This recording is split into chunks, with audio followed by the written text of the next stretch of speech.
pagsubok. Yes. Are you with me? Can you flash it to me, sis? The title? That's Thanksgiving Thanksgiving. in the midst of adversity. God bless you, and you may take your seat now.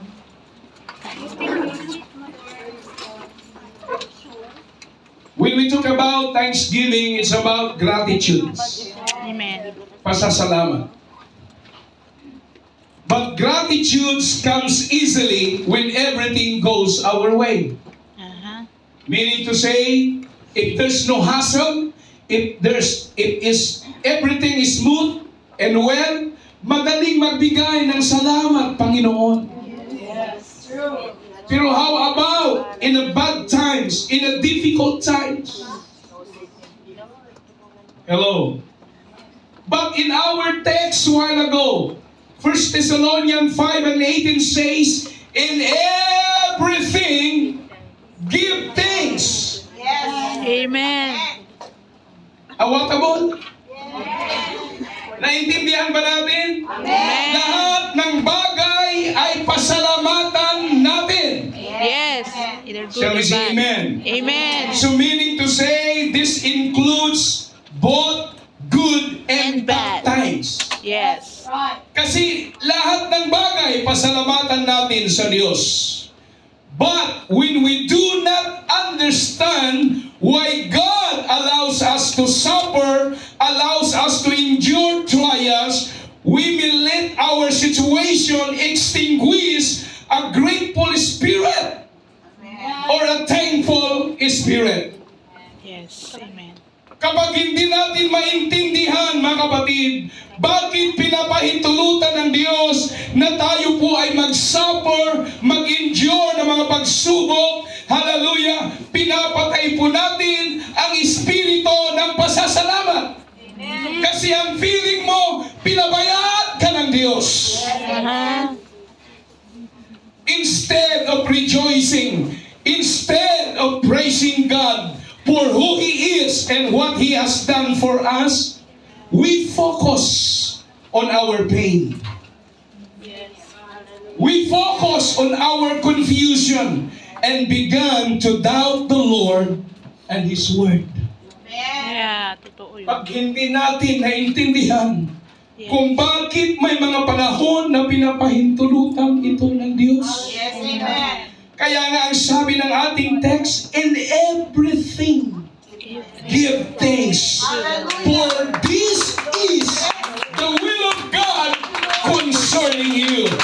So I believe with all my heart, aware ang Diyos sa lahat ng ating dinaranas sa buhay. Wala tayong maitago sa Panginoon. No hidden things, hallelujah, in the sight of God. God knows everything. Ang kailangan po lang natin, we need to give thanks in the midst of your, of my Amen. city. Yes. Hallelujah. Can we give her a clap of praise?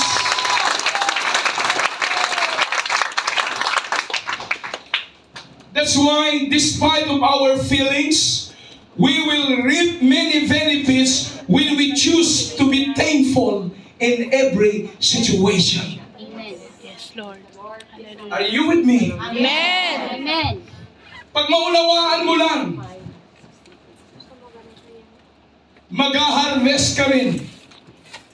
Kaya ang sabi ng Bible, ang gabi ay hindi mananatiling gabi. Amen. Darating ang bukang liwayway, meron ng pag-asa.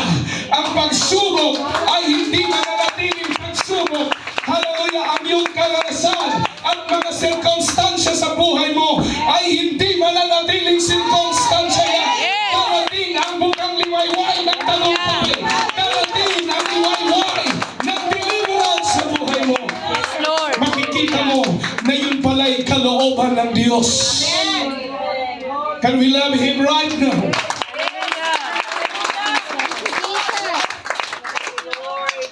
Kaya magpasalamat ka pa rin. Amen. Pero minsan mahirap bitawan ang thank you if you are in the midst of your pain. Hello? Amen. But you will reap many benefits when you choose to be thankful in every situation. Yes, that's right. Lord. Hallelujah. My message points Sis, dito mo ipapagawa. in this message today, Kasi i-post there is a two prominent, pag sinabing prominent, pamilyar, no? Sa mga walang kwentang. A prominent passages that speak about gratitude in the believer's life. Dalawang prominent. Di ba? In the book of 1 Thessalonians 5:18, yan ang sabi ng Bible, amen? In everything, give thanks, for this is the will of God in Christ Jesus concerning you. Ito yung dalawang passages, familiar passages, na tumutukoy sa pasasalamat in the midst of our adversities. Amen. Why, church? Because the Lord's desire that we have a grateful, we have an appreciative, thankful spirit no matter our circumstances is. Yes, true. Yes, amen. Hello? Amen. Ang dinidesire ng Panginoon, ang ini-expect ng Panginoon, kailangan pa rin tayong mapasalamatin. Magkaroon tayo ng espiritu ng pasasalamat no matter our circumstances is. Because Jesus, the Bible said, lahat ng bagay ay pasalamatan mo.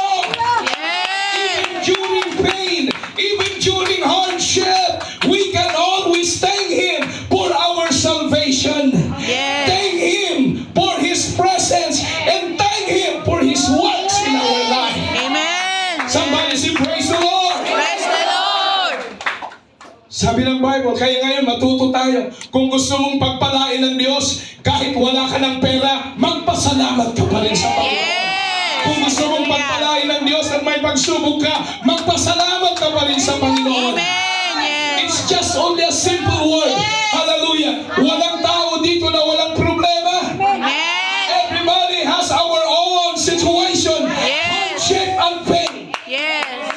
But the good thing is, Lord, if you allow this to my life, then help me to overcome. Help me victorious. Because you cannot overcome that without God. Yes. Hallelujah. Kung nakikita mo na ito'y nangyari sa buhay mo, tanungin mo ang Panginoon, if this your will, Lord, then help me. Hallelujah. Glory. Para makapagpasalamat pa rin ako sa iyo. Yes. Hallelujah. Hallelujah. Hallelujah. Hallelujah, Jesus. And another one prominent passages is in Ephesians 5:20. Thanksgiving natin ngayon, kaya ini-explain ko lang sa inyo. Amen, baka yung iba hindi nagre-rejoice dahil may problema. Thanksgiving natin. Mga kapatid, iset aside mo yung problema. Lumapit ka sa Panginoon. Ang Diyos ang nagsusolve ng problema niya. Ang hinahanap sa iyo ng Diyos, in everything, give thanks! Hallelujah. Yes. For this is the will of God. Amen. Wow, I feel the Spirit moving. Hallelujah, hallelujah. Always giving thanks for all things. For all things. Ha? Hindi yung kung kailan ka lang may sweldo, mag-thank you ka. No. Always giving thanks for all things. In the name of Pastor Librado. No. But there is one name there, a powerful name. Yes. In the name of our Lord Jesus Christ, our God and our Father. Hallelujah. Everybody say, praise God. Praise God. Now, just think about this. In that particular verse in the Bible, although we are told to thank the Lord for all things, this never includes any contrary to God's nature or His commands. Yes. Hello. However, we can thank Him for whatever He allows in our lives according to His sovereign will. Why? Because Romans 8:28 says, knowing that He promised to work everything for good to those who love Him and are called according to His Purpose. Amen. Yes, Lord. Amen. We will not always see the good at once even during our lifetime. Hindi lahat ng buhay natin ay nasa cloud nine tayo forever. Yes, that's true. There are ups and downs sa ating buhay. Amen. Pero sa langit, ma-enjoy mo na yan, mga kapatid. It will all make sense when you are in heaven. But until then, gratitude proves or shows our trust in the Lord. Na kahit nandyan ka sa gitna ng mga pagsubok, magtiwala ka pa rin sa Panginoon. Because the Bible said, trust in the Lord with all thine heart. Lean not into thine own understanding, and in all thy ways acknowledge Him, and He shall direct your paths. Alam niyo, minsan kapag maraming problema, maraming Kristiyanong naliligaw. Wala nang direksyon ang kanilang buhay. Ayoko na magsimba, ganito na pala ang maging Pentecostal. Ang daming pagsubok. Ang tanong ko, nung hindi ka Pentecostal, wala ka bang pagsubok? Tama. Tama. Baka dami pa, mas marami. Mas malala. Hello? It's true. Ang advantage, nung tinanggap mo ang Panginoon at naging Kristiyano ka, meron ka ng Diyos na karamay. May Panginoon ka ng sasandalan. May Panginoon ka ng kakatukin. Sa panahon, in the midst of your adversity, give thanks to the Lord. Hallelujah! Amen. Hallelujah. Am I making a sense to you right now? Yes. Happy Thanksgiving Day. Happy Thanksgiving Day po. Pero kailangan niyong kung samahan, lalalim pa tayo ngayon. Para malaman natin ano talaga ang layunin ng purpose ng Panginoon. Bakit kailangan natin magpasalamat sa gitna ng mga adversities natin? Tama. Kasi walang tao dito na walang problema. Amen. Pero kung dumating sa punto na wala ka ng problema, nasa corner ka lang, tawa ka ng tawa, wala ka namang kausap, yun ang masamang sitwasyon at sinabi sa buhay mo. Nakalimutan ng maligo, nakalimutan mo lahat. Aray ko. Nagdungdungrit ka. Aray. So wag sanang dumating sa point na yun. Amen. Kahit marami tayong problema, maraming segalot sa ating buhay, pero ang bibig mo nagsasabing, thank you, Jesus, for all the things that you have done in our life. Praise the Lord! Hindi mo alam, mga kapatid, na yung problema mo, andyan na pala ang Panginoon na nagsusolve nito. Yes. Maso-surprise ka na lang, solve na. Amen. True. Somebody say amen. Amen. Wala kang pera, umuwi ka mamaya. Nakapulot ka, mga kapatid, ng red packet. Nilalampas-lampasan lang nila, pero sa'yo binigyan mo ng interest, pinulot mo na, oh, may 2,000 Hong Kong dollar pa. Oh, who knows? Yes. Who knows? Ang provision ng Panginoon. Amen. Shall we say praise God? Praise God. Si Elijah nga, nung nawala na ng pagkain, inutusan ng Diyos ang uwak para dalhin sa kanyang Magnolia Fried Chicken Fresh. Amen. True. Dinalhan siya ng karni sa fruit cherry. True. Oh, Oo yan. grabe pa yung delivery niya. Air fried. Air fried. Hindi dumaan sa Koryo, sa Postmaster. Air fried ang delivery. Oy, Elijah, bangon dyan. Ito na ang Magnolia Fresh Chicken. Mag-barbecue ka na dyan. Hallelujah. Yung supply, araw-araw. Tama. True. Amen? Amen. Baka sa susunod na araw, yung black chicken naman na native. Mahal mo. Kasi alam, natikman ko yung black chicken doon sa ano. Pangsok. Grabe. Praise God. Go. Ay, ginutong ko na kayo ngayon. Let's go in the body of this message. Why should be grateful to God in everything? Huh? Bakit kailangan tayo maging mapasalamatin sa Diyos sa lahat ng bagay? Bakit kaya, Pastor? Ang sagot nandiyan. Unawain yung mabuti. It keeps us continually aware that we are walking in His presence, contributing to godly life. Yeah. Kapag ikaw ay mapasalamatin, patuloy kang pinapaalalahanan ng Diyos ng kanyang presensya ay nasa sa iyo. At ikaw ay nagkukontribute ng makadiyos na buhay. At sabihin ng tao, buti pa ito. Pasan niya ang daigdig, pero nakangiti pa rin. Nagpupuri pa rin. Itinataas pa rin ang kamay sa Panginoon. Thank you, Lord, for all the things that you have done in my life. You are contributing to others a godly life. Yes, hallelujah. Everybody say amen? Amen. Because as believers, we will never walk alone because the Holy Spirit lives within us. Hindi ka nag-iisa. No matter what happened throughout the day, we can thank Him knowing that our all-loving, omnipotent God, omniscient God is helping us to walk through it. Yes. Because the Lord says, I am with you always, even unto the end of the world. So it keeps us continually aware that we are walking in the presence of God. If you are a grateful Christian and thankful for everything, shall we say praise the Lord? Praise the Lord. Naalala ko sa bikutan noon, mga kapatid, pag rooted ka na Kristiyano, ang lalabas sa bibig mo, hindi mura. Yeah, totoo. Ha? May dalawang tatay. Yung alam niyo yung bangko sa Pilipinas na mahaba? Ang problema, umupo silang dalawa sa bawat tulo. Nagtalikuran. Yung isa, biglang tumayo. Of course, ma-out balance. Biroon mo yung bangko pumalo sa ulo. Ang sinabi niya, praise the Lord. Pero nasaktan pa rin.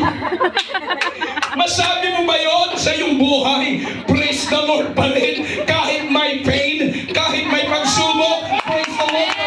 Pero yan ang kalooban ng Panginoon. Why should we be grateful to God in everything? Everybody say praise God. Praise God. Kasi maiintindihan mo yung mga bagay na nangyayari sa iyo. Totoo. And number 2, gratitude motivates us to look for the Lord's purpose in everything that happens. Kapag daw ikaw ay mapasalamatin, yun ang mag-uudyok sa iyo. May malalaman mo ang kalooban ng Diyos sa lahat ng bagay na nangyayari sa buhay mo. Yes, hallelujah. Pero kung magmukmok ka dyan, mag-self-pity ka dyan, amen, at sisisihin mo ang Diyos, walang blessing. Tama.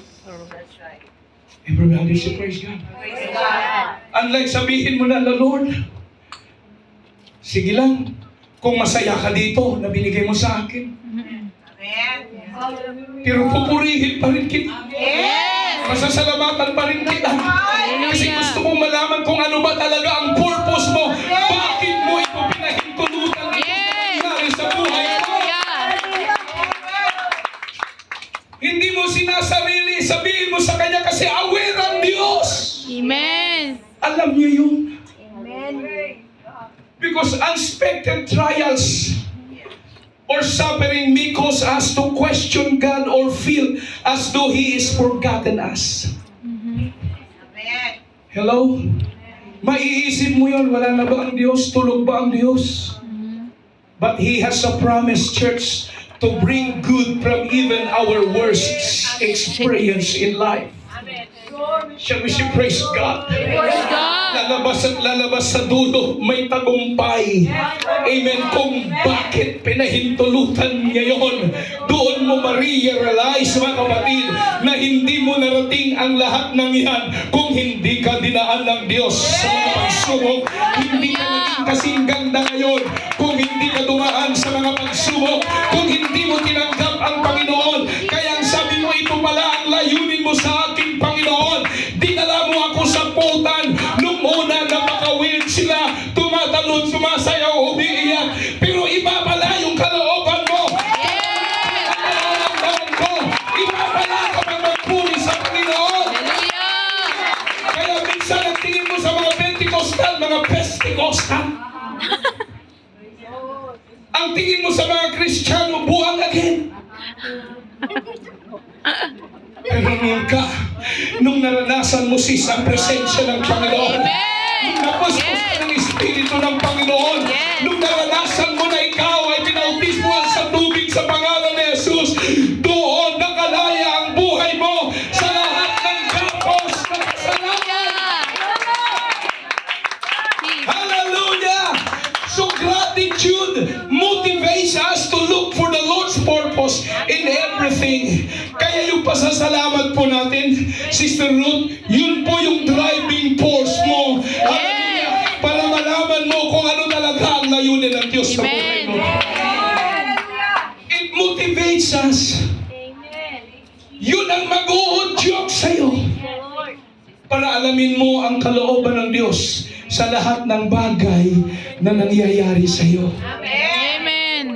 Magpasalamat ka lang. Yes, Lord. At sasabihin ng Diyos kung bakit pinahintulutan niya yan. Somebody say, praise the Lord. Praise the Lord. Hallelujah. Kaya huwag mong isipin na kinalimutan ka ng Diyos.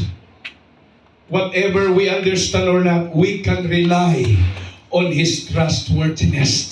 Amen. And thank Him for the good He promised to produce in our lives according to His will. Yes. Hallelujah. Shall we say amen? Amen. Hallelujah. Kaya sabihin mo sa iyong katabi, huwag mong kalilimutan kayo magpasalamat sa Diyos.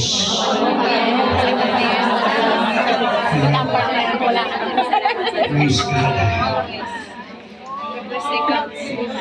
Next. Why should we are grateful? Next. Being grateful, being thankful, Reminds us it reminds us dependence of our continual dependence upon the on the Lord. Lord. Naintindihan niyo? Amen. Ang pagiging mapasalamatin ay lagi tayong pinaalalahanan na tayo'y magpatuloy na magdepende sa ating Panginoon. Amen. Hallelujah. Not your own ability. Hindi ang mga degree mo na tinapos. True. Hindi ang mga PH mo na nakatapos ka. Amen. Sa isang kolehiyo. Because God despises the spirit of independence that denies our need to God. True. Amen. Tama. Amen. We are nothing without God. Yes.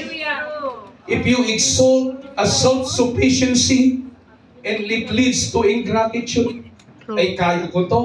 Totoo. Inabot na nga ako ng 30 years sa Hong Kong. Naku.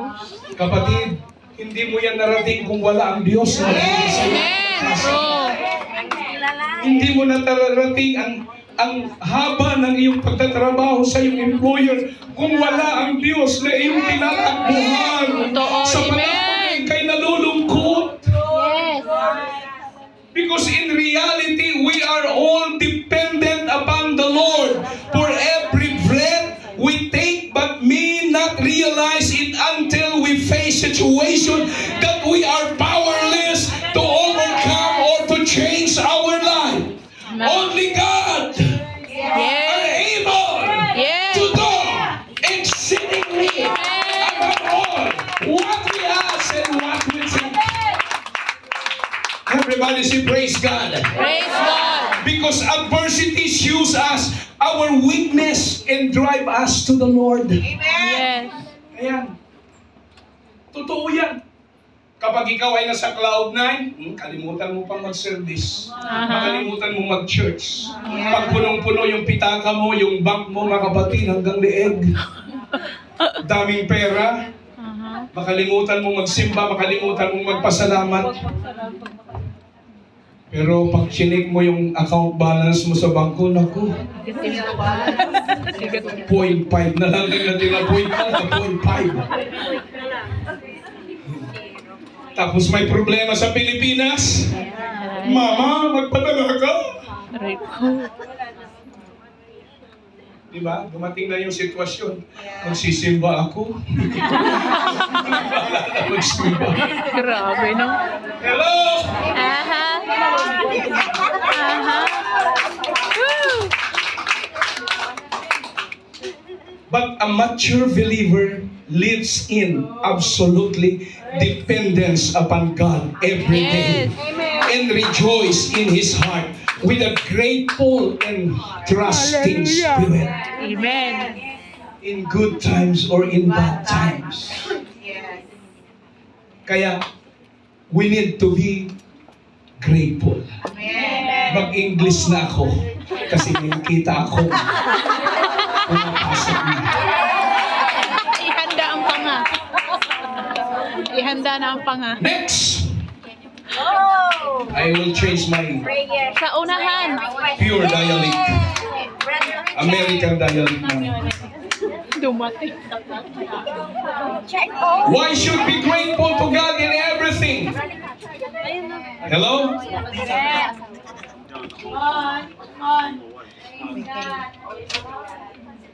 Gratitude help us trust the Lord when we don't understand why. Yes. Everybody say amen. Amen. Although God has not promised to explain why we go through pain or hardship.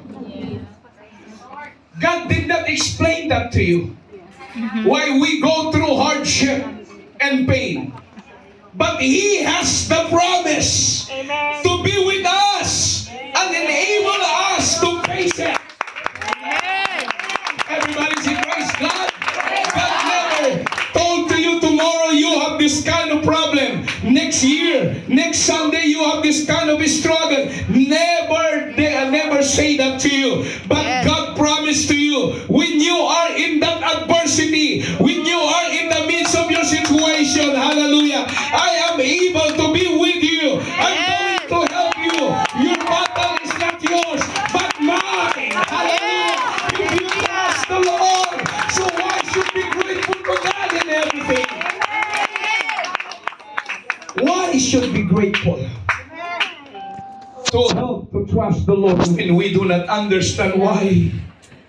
Everybody say amen. Amen. Because our thanksgiving remind us that we do not have to understand the situation. We just have to be obedient in the process. Yes. Hallelujah. Lord, susunod ako sa iyo kung ano man ang gusto mo. Hallelujah. If you want to refine me, if you want to grind me, if you want to fix my messy life, then Lord, go ahead, bring it on. I will follow, I will obey. But I need you. I need you to overcome that. Let's give always thanksgiving. Amen. That's the reason why God allows that into your life. And don't understand why. You just have to obedient in the process. Because in the middle or at the end of your journey, the Lord says to you, welcome, thou good and my faithful servant. Come and inherit my kingdom. Praise the Lord. Shall we say praise God? Praise God. At the end of our journey, you will see the reality of heaven. Yes. Hallelujah. Because if you stop in the midst of your adversity, you can reach out. You cannot reach out the end of your journey. True. Amen. You work out your own salvation with fear and trembling. Yes. Amen. Try to cross the line of your finish line. Keep going on. Despite of difficulties and adversity. Because gratitude helps you to trust the Lord. We do not understand why. Amen. Ang kakapitan mo lang ay ang pangako ng Diyos. Amen. Yes. Praise the Lord. Am I making a sense, church? Yes. Hallelujah. No, you understand now. If at this juncture, at this moment, if you are facing troubles in your life, just allow this word to inculcate in your heart that in the midst of the time that you are alone, speak to God. Yes. And you will remember this point in your life. Lord, despite of this, I heard from that pastor wearing a red long sleeve that I need to give thanks to you despite that I cannot understand why. Amen, Lord. Hallelujah. Hallelujah. Salamat pa rin sa iyo, Panginoon. Hindi. Ewan ko. Kunin ka. Hallelujah. Next point. I try to finish this. Thanksgiving is essential for rejoicing in our suffering. Amen. Wow, I like this. Rejoicing in suffering. Thanksgiving is essential to rejoice in our Suffering. suffering. There's no way we can rejoice always, right? Amen. Yes. In a natural man, it's difficult to rejoice always. The midst of Without giving thanks in everything, although the pain may be so penetrating that we cannot feel joy at that moment, we can choose to express gratitude with our lips until it becomes a reality in our heart. Amen. Sabihin mo pa rin kahit mahirap, Yes, thank you, Jesus. because God hears and understands the depth of our agony, just as He understood Jesus' pain when He cried out, Amen. Hallelujah.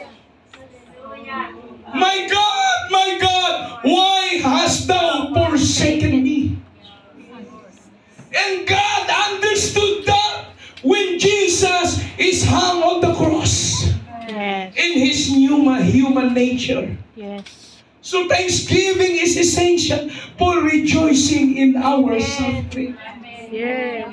God has always a purpose. Amen. Pilitin mong ibigay sa iyong bibig, Lord. Keep going on Yes, until your heart gets it. What you are saying in your lips. At sasabihin ng puso mo, sige anak, pakawalan mo pa ang thanksgiving mo. Release all your thanksgiving to the Lord. Yes. And the Lord will rescue us. Don't fear. Do not fear to say, yes, Lord, thank you so much. Because God is always there, listening to you. He is aware of all situations that we are facing in our life. So the Bible said, fear not, for I am with you. Amen. Be not dismayed, for I am your God. Yes. I will help you. I will strengthen you. I will uphold you with the right hand of my righteousness. Lord. So keep going on. Give thanks to the Lord. Hallelujah. Come on. Shall we give a hand clap of the Lord? And glorify His name. Hallelujah. Next, gratitude to God in challenging times gives our witness a greater impact. Wow, I love this line. Gratitude. Gratitude ay isang napakalaking hamon sa panahon, amen, na may pagsubok tayo. Ito'y magiging buhay na patutuo at magkakaroon ka ng impact sa mga tao. Praise the Lord. Amen. Our painful experience and grateful response enable us to help those who are hurting in the same way. Kaya kung makikita ka niya, kapatid, grabe itong sister na ito. Amen. Kilala ko kung anong nangyari sa kanya. Na-scam ito ng 1.5 million Hong Kong dollar. Ito totoo yan. Yun yung way kung bakit tinawag si Nanay Lenny. Bakit nakilala niya ang Panginoon? Because God make a way. Na maintindihan niya, why? Why you allow this to me? Na mabiktima ako ng 1.5 million Hong Kong dollar. Masakit yun. Ayun. But God has His own way para makomfort kan kanyang buhay. At ano ang resulta? Pati yung husband niyang Chinese ay tinawag ng Diyos. At isa pala ang plano ng Panginoon. Pinadaan ako dito mga kapatid.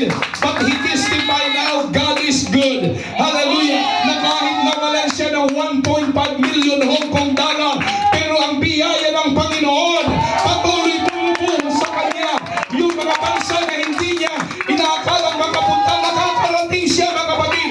Because somebody, hallelujah, allow her to visit any countries in the world.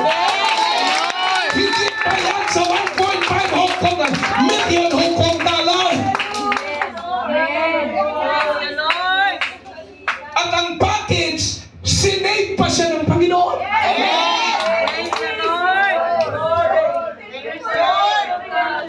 Ang pera walang kwenta. Ang mahalaga yung kaluluwa mo. Yung buhay mo. Hallelujah. Your name is already written in the book of life.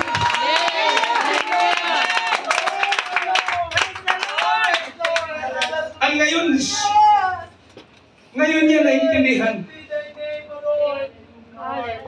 We have a different pattern of life that God allows us to mold us. Yes. Amen. Iba-ibang hulmahan. Iba-iba. But all are unique in our life. Yes. But God did not allow you to suffer beyond your ability. Amen. Yeah. Bibigyan ka lang ng tamang bigat na kayang-kaya mong pasanin.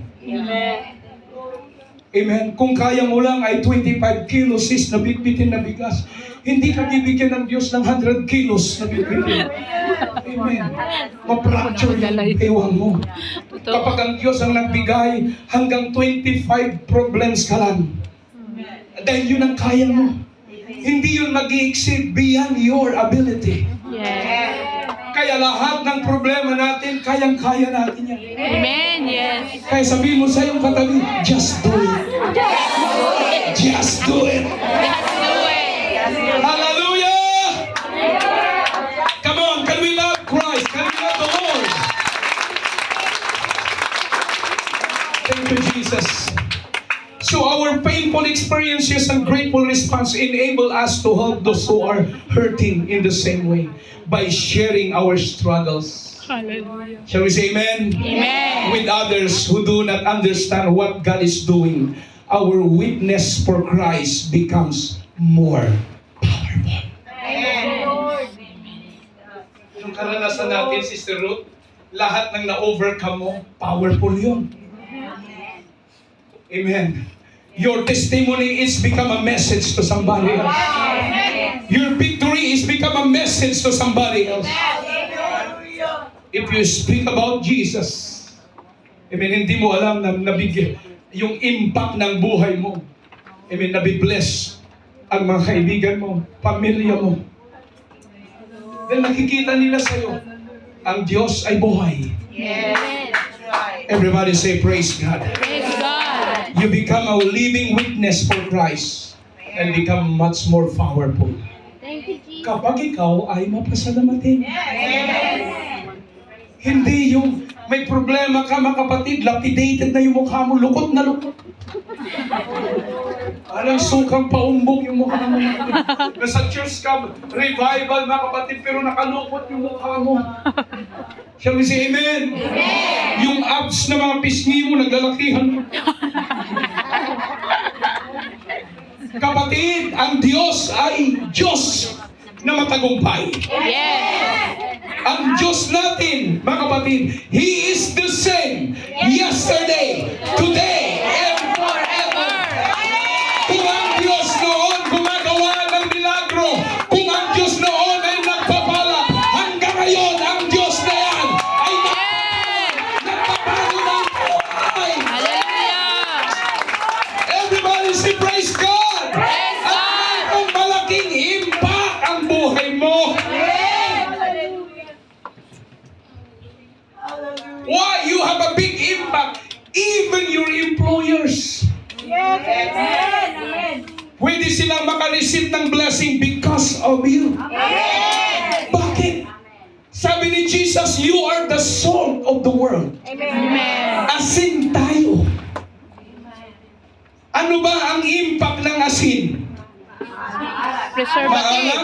Pero ang impact ng asin sa mga nabubulok na mga karne, kapag nilagyan mo ng asin, tatagal yan, mapipreserve yan. Amen. At ikaw ang asin, kapag ikaw ay nahalo sa mga employer mo at nandun ka, mapipreserve ang iyong employer. Amen. Lalo na kung umuwi ka sa Pilipinas, mapipreserve sila because you are the salt. Amen. Yes. Amen. Don't let your savor gone. Kasi ang sabi ng Bible, wala nang saysay ang asin kung hindi na maalat. Tama. Wala nang savor. Sabo. Shall we say amen? Amen. Kahit hindi ka mag-bitchin, hindi ka mag-North Cubes, Basta may asin. hindi ka mag-Magic Sarap, Correct. Kapag may yan hangang-hanga yung employer mo. Oh, kung yan, your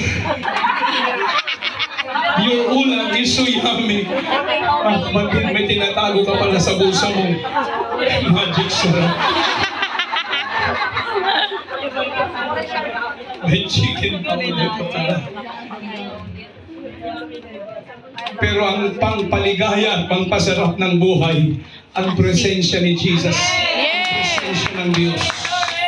Everybody say amen. Amen. Kaya yung impact mo sa buhay mo, kahit hindi ka na nagsasalita, ay, tagaputan ako. No need to speak that you have been in Potan campus, in your life fellowship of Potan. Buhay mo pa lang ay mensahe na sa kanila. Yes. May greater impact ka sa kanilang mga buhay. Hallelujah. Dahil sa panahon ng pagsubok mo, hallelujah ka pa rin. Tumatanong, nakangiti. At ang Diyos ay hindi nakakalimot. Ang pagpapala ay sumusunod, mga kapatid. Amen. Somebody say, praise God. Praise God. Hallelujah. I need to go now in my last point. There are many things. Give me Sister Lorena in the last Thanksgiving focuses our attention on God rather than our circumstances. Here we go. Thanksgiving focuses our attention on God rather than our circumstances. You know why? If we fix our eyes on the difficulties, the pain become unbearable. True. Totoo. Yung mga problema mo ba, mga struggle mo at hardship mo, minamagnify mo. Pag finokus mo doon, mararamdaman mo na hindi mo kaya. Tama. Hello? Mawawalan ka ng tunay na kapayapaan sa mga difficulties mo. Kasi ang linagay sa isip mo, you cannot able to overcome. It is unbearable. Amen. And the real peace in your life eludes into you. And the situation seems hopeless. Yeah. But thanksgiving shift our focus to the Lord and remind us what He can now. For certain, we are not alone. Amen.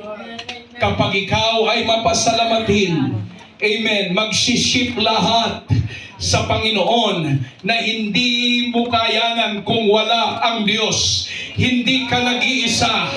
We are not alone. God is with us. He loves us. We are eternally secure. And the Lord walk with us. And He will bring us through, church.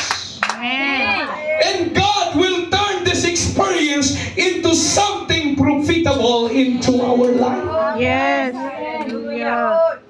Because gratitude energize us physically, energize us emotionally and spiritually, and unsuitable times, or in the time of unsuitable moment in this life.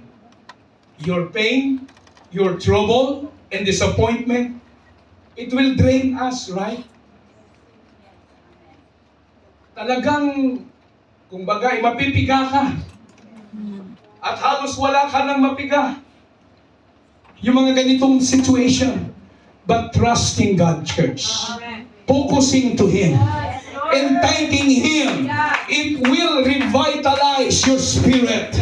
It is His presence within us that renew us physically. It will renew you spiritually. It will renew you emotionally. So we keep going on, church.